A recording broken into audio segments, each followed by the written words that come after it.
Okay, we're going to continue our respiration notes with ETC, or the electron transport chain. And before you listen to these two lectures, print off the 5 diagrams that are in your ETC PowerPoint, because I'm going to go over those diagrams as I give you this explanation. Now, ETC seems like it is really, really complicated, and it sort of is. But what I've tried to do is break it down in little segments so that it's easier for you to understand. So print off those diagrams and then listen to this lecture. And what I've done is divide ETC into 2 parts, ETC1 and ETC2, and each part has 3 diagrams. Okay. So, what kind of electrons are being transported? Hydrogen electrons. Hydrogen electrons are being transported in ETC. And where does it occur? On the Christie of the mitochondrion. So here's a mitochondrion. The inner membrane is highly folded, called the Christie, and that's where ETC occurs. Those are test questions.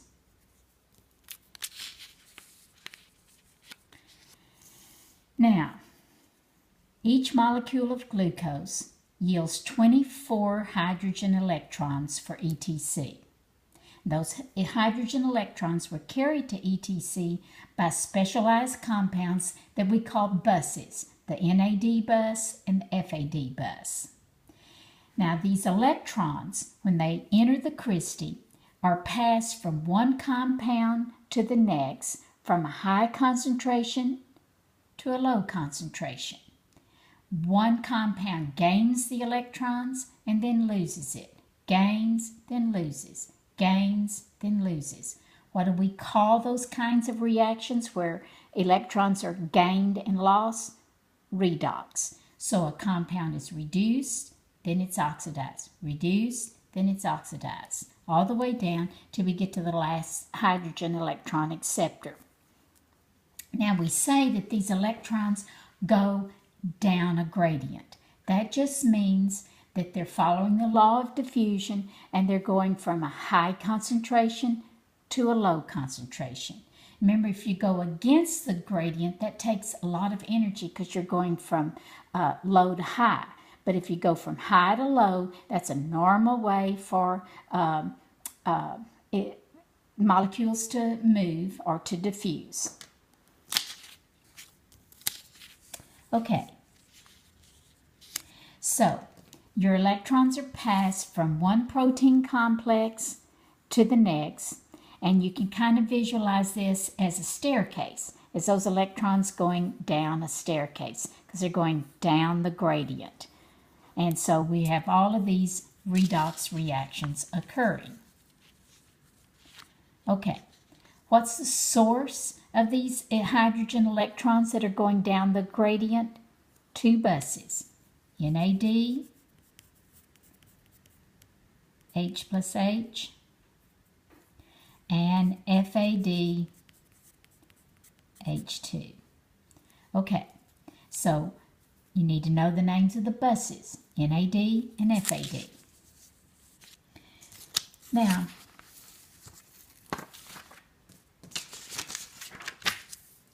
we're going to fill out this chart, and we're going to try to come up with a total of 24 hydrogen electrons that came from our glucose molecule. So, we know that there are 2 different buses that are made, NAD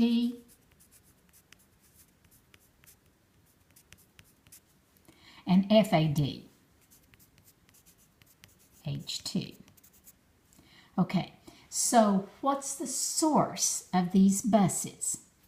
The first time we saw a bus made was in glycolysis. And glycolysis made 2 of these buses. Glycolysis occurred, though, remember, in the cytoplasm. So, how many total electrons are carried by these buses from the cytoplasm to ETC? Well, there's 2 hydrogens, 2 buses, 4 electrons. The next time we saw NAD being formed was in pre-Krebs. Now, pre-Krebs occurred in the inner compartment of the mitochondrion.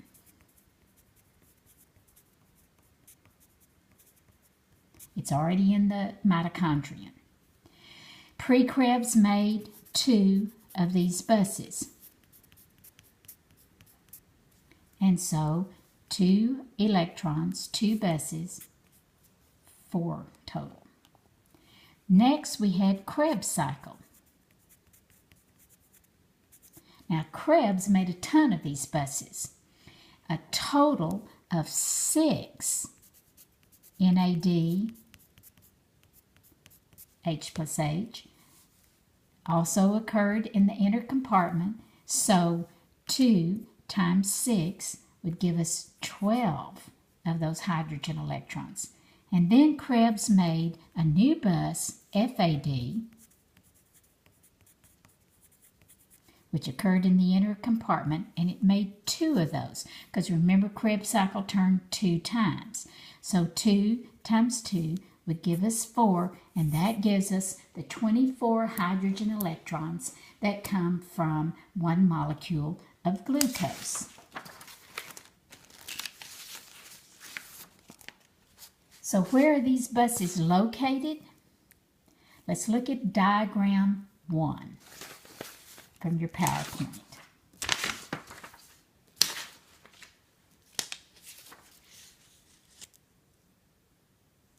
Okay, location of the 12 hydrogen buses.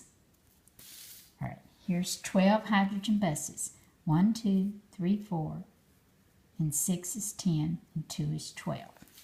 12 buses.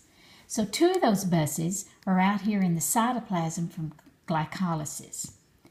Here are the 6 NADH2s that are made from Krebs,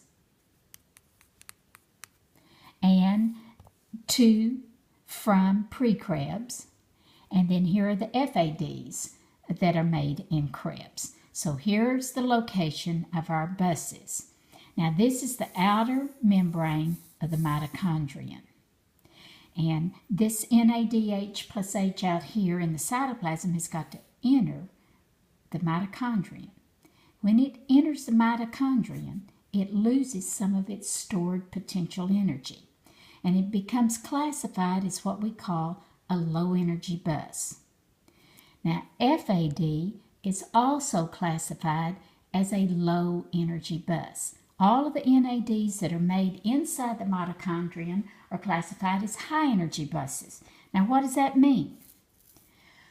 A high energy bus dumps its hydrogen electrons here at the top of the staircase to complex 1, and it can generate 3 ATPs as the electrons go down the gradient. For each bus, 3 ATPs are made for a high energy bus. A low energy bus has to dump its hydrogen at C2, and then it only makes 2 ATPs as the hydrogens go down the gradient. So that's why it's called a low energy bus. Now you need to remember where the low energy and the high energy buses dump their hydrogen. C1 or complex 1 is the entry point for high energy. C2 or complex 2 is the entry point for low energy buses. So let's go back and look at our chart here.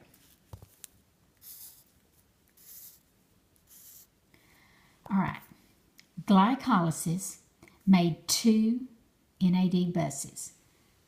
Where are they located? Out here in the cytoplasm. So what happens? They lose energy and they become a low energy bus. Low energy buses can only make about 2 ATPs for each bus. So we've got 2 buses from glycolysis.